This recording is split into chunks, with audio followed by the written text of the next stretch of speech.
bisa dapat kesempatan untuk diantar tur menyaksikan vihara yang usianya sudah amat panjang ini. Kalau dihitung tahunnya Pak, dari 1595 sampai sekarang berarti 430 tahun ya kira-kira, dan terawat dengan baik. Ini menggambarkan komitmen dari umat untuk menjaga, merawat, mengembangkan, dan semoga ini terus bertahan ke masa yang akan datang. Kami datang berombongan ini Pak bersama dengan Pak mantan Gubernur Jawa Barat Pak Ahmad Heriawan, kemudian Ibu Neti, anggota DPR RI, lalu juga Pak Abdul Qadir, Ketua Tim Pemenangan Daerah kita, dan Pak Kiai Maman Imanul Haq dari anggota DPR RI. Ini rombongan kita semua dan kami bersyukur bisa silaturahmi langsung, dan pengalaman kami juga Pak ketika itu di Jakarta kita juga menyaksikan vihara lama.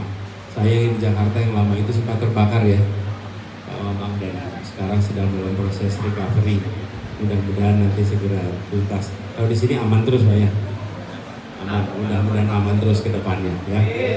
Karena tadi juga saya sampaikan ketika saya mampir di Keraton Kasuhan bahwa bangunan yang usianya panjang itu membawa cerita, membawa kisah yang itu tidak bisa digantikan teknologi, karena itu umur tidak bisa digantikan, dan itu narasi yang dari waktu ke waktu akan terus menjadi bagian dari sejarah masyarakat di sini.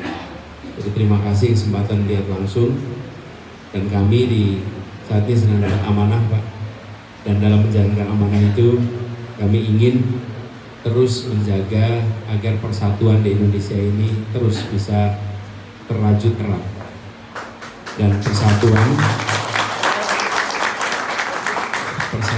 ini harus persatuan yang sesungguhnya, bukan persatuan kosmetik, bukan persatuan formalitas, dan persatuan yang sesungguhnya itu persatuan yang ditopang dengan hadirnya rasa keadilan.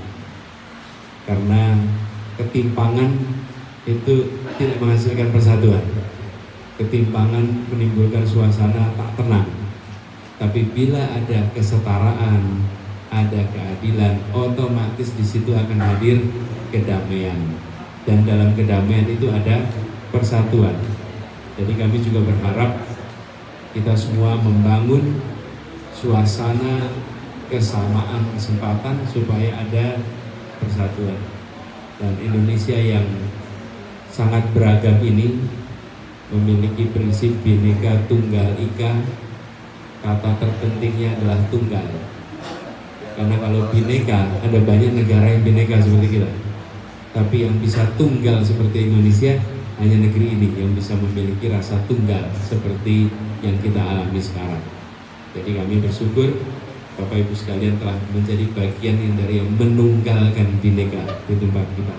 Semoga semua diberikan kekuatan, semua diberikan kemudahan, Bapak-bapak juga diberikan kesejahteraan, sehingga terus bisa merawat tempat ini dengan baik. Bila 430 tahun itu dianggap usia yang panjang, mungkin itu usia yang pendek kalau nanti bisa terawat sampai waktu yang masa depan yang akan panjang. Sekali lagi terima kasih atas sambutan yang hangat. Titip salam untuk seluruh masyarakat dan sampaikan kepada semua, gerakan perubahan yang kami gaungkan adalah gerakan perubahan yang memberikan kesetaraan kepada semua, kesempatan yang sama, perlakuan yang sama.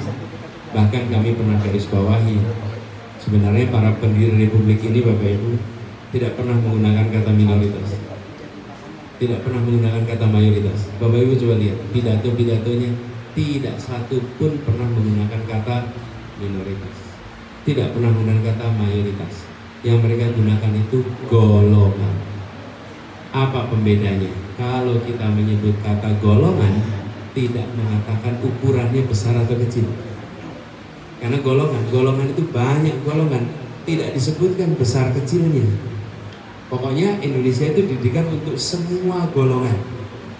Karena itu saya pernah mengatakan, Indonesia tidak didirikan untuk melindungi minoritas, tidak didirikan untuk melindungi mayoritas, tapi didirikan untuk melindungi setiap anak bangsa. Itulah Indonesia. Nah, cuman yang pada belajar ilmu sosial kayak Eropa, Amerika Utara, pulang pada bawa kata minoritas, pulang pada bawa kata mayoritas. Karena di Amerika ada yang disebut sebagai hak minoritas, sehingga kita berbicara konsepnya nggak lagi golongan, tapi mendadak bicaranya ukuran. Padahal Indonesia itu negeri yang multi minoritas. Ini negeri yang sangat indah. Kami berharap ke depan perasaan kesatuan itu dijaga lagi dengan memberikan kesetaraan kesempatan kepada semua, dan ibu bapak menjadi bagian yang penting. Saya ingin lapor juga kepada masyarakat Tionghoa di Cirebon nih. Ini ada Pak Bambang di sini buat saksinya. Di Jakarta itu ada kawasan Glodok. Di kawasan Glodok itu Pak, dulu ada Gapura Pecinan. Gapura Pecinan itu diruntuhkan oleh Jepang. Sesudah itu tidak pernah bisa dibangun lagi. Ganti kepemimpinan, belum dibangun lagi Pak. Alhamdulillah tahun 2022 kemarin Gapura Pecinan kembali berdiri di Jakarta. Cirebon minta ya? Ada Bu Wali Kota nggak di sini? Jadi sertifikat ini diambil pusat, belum dikembaliin. Presiden Mas Anies harus kembali. Oh, kenapa belum kembali? Harus tanya. Oh, nanti dikembalikan pada pemilihnya. Pada pemilih. Jadi malah kita itu melihat tempat-tempat ibadah, tempat-tempat sosial itu harusnya negara membantu, bukan malah negara membebani. Negara harus membantu. Salah satu adalah bebas PBB Pak. Kalau bebas PBB paling tidak ada beban atas pajak bangunan, beban atas pajak tanah. Biar yang urusan yang lain bisa dikelola. Tapi ini tempat yang memberikan fasilitas yang sesungguhnya perintah konstitusi. Jadi insya Allah nanti kita perhatikan. Itu saja mungkin Pak, karena ada kendala waktu yang harus kita jalani. Malam ini juga harus bergerak nanti ke tempat lain. Terima kasih atas kesempatannya. Selamat malam. Assalamualaikum warahmatullahi wabarakatuh. Ya, terima kasih kepada Pak Anies.